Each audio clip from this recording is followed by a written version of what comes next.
ನಮಸ್ಕಾರ ಕರ್ನಾಟಕ. ನಮ್ ಸವಾರಿ ಇವತ್ತು ಎಲ್ಲಿ ಹೊರಟಿದೆ ಅಂದ್ರೆ ಸಕಲೇಶ್ಪುರ ಕಡೆಗೆ. ಬೆಳಗ್ಗೆ 6 ಗಂಟೆಗೆ ಎದ್ದು ನಾಷ್ಟ ಎಲ್ಲ ಮುಗಿಸ್ಕೊಂಡು ನಾನು ನನ್ನ ತಮ್ಮಂದಿರು ಮತ್ತೆ ನನ್ನ ಬೆಸ್ಟ್ ಫ್ರೆಂಡ್ ದೀಕ್ಷಿತ್ ಮತ್ತು ಪವನ್ ಜೊತೆಗೆ ಮನೆಯಿಂದ ಹೊರಟು ಪೆಟ್ರೋಲ್ ಹಾಕಿಸ್ಕೊಂಡು ನಮ್ ರೈಡ್ ನ ಸ್ಟಾರ್ಟ್ ಮಾಡಿದ್ವಿ. ಮಳೆ ಏನು ಜಾಸ್ತಿ ಇರ್ಲಿಲ್ಲ, ವೆದರು ಚೆನ್ನಾಗಿತ್ತು. ಆನ್ ದಿ ವೇ ಗುಂಡಿಯ ಹತ್ರ ಟೀ ಕುಡ್ಕೊಂಡು ಗಡಿ ಟೆಂಪಲ್ ಅಲ್ಲಿ ಒಂದು ಸ್ಟಾಪ್ ಕೊಟ್ಬಿಟ್ಟು ಡೈರೆಕ್ಟ್ ಆಗಿ ಸಕಲೇಶ್ಪುರ ರೀಚ್ ಆದ್ವಿ.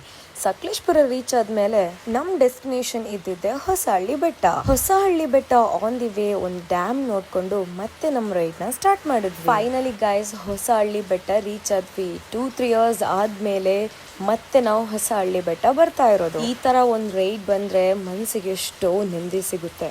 ಮತ್ತೆ ನಾವು ಆಫ್ ರೋಡಿಂಗ್ ಮಾಡ್ಕೊಂಡು ಮತ್ತೆ ಮೇನ್ ರೋಡ್ ಕಡೆಗೆ ಬಂದ್ವಿ. ನೆಕ್ಸ್ಟ್ ಡೆಸ್ಟಿನೇಷನ್ ಅಂತ ನಾವು ಏನು ಪ್ಲಾನ್ ಮಾಡ್ಕೊಂಡಿರ್ಲಿಲ್ಲ. ಆನ್ ದ ಫ್ಲೋ ಒಂದ್ ಕಡೆ ಕೇಳಿ ನೋಡಿದಾಗ ಕಾಡು ಮನೆ ಎಸ್ಟೇಟ್ ಹೋಗಿ ಅಂತ ಹೇಳಿದ್ರು. ಸೊ ಇಷ್ಟರವರೆಗೂ ಆ ಪ್ಲೇಸ್ ನ ವಿಸಿಟ್ ಮಾಡಿರ್ಲಿಲ್ಲ. ಸೊ 10 to 15 kilometers ರೈಡ್ ಮಾಡ್ಬೇಕು. ಟೀ ಎಸ್ಟೇಟ್ ಫ್ಯಾಕ್ಟ್ರಿ ನೋಡ್ಬೇಕಿದ್ರೆ 1 to 1.5 kilometer ನಡಿಬೇಕು. ಏನಕ್ಕಪ್ಪ ಅಂದ್ರೆ ಗಾಡಿ ಬಿಡಲ್ವಂತೆ. ಫ್ಯಾಕ್ಟ್ರಿ ಬರೀ ಸಂಡೇ ಮಾತ್ರ ವಿಸಿಟರ್ಸ್ ಗೆ ಅಲೌ ಇರೋದು. ಹಂಗೇನೆ ಫ್ಯಾಕ್ಟ್ರಿ ಒಳಗೆ ಹೋದಾದ್ಮೇಲೆ ನಮಗ್ ವಿಡಿಯೋ ಅವ್ರ ಫೋಟೋಸ್ ಕೂಡ ಮಾಡೋಂಗಿಲ್ಲ. ಬಂದ್ಮೇಲೆ ಸುಮ್ನೆ ಇರಕ್ಕಾಗುತ್ತಾ?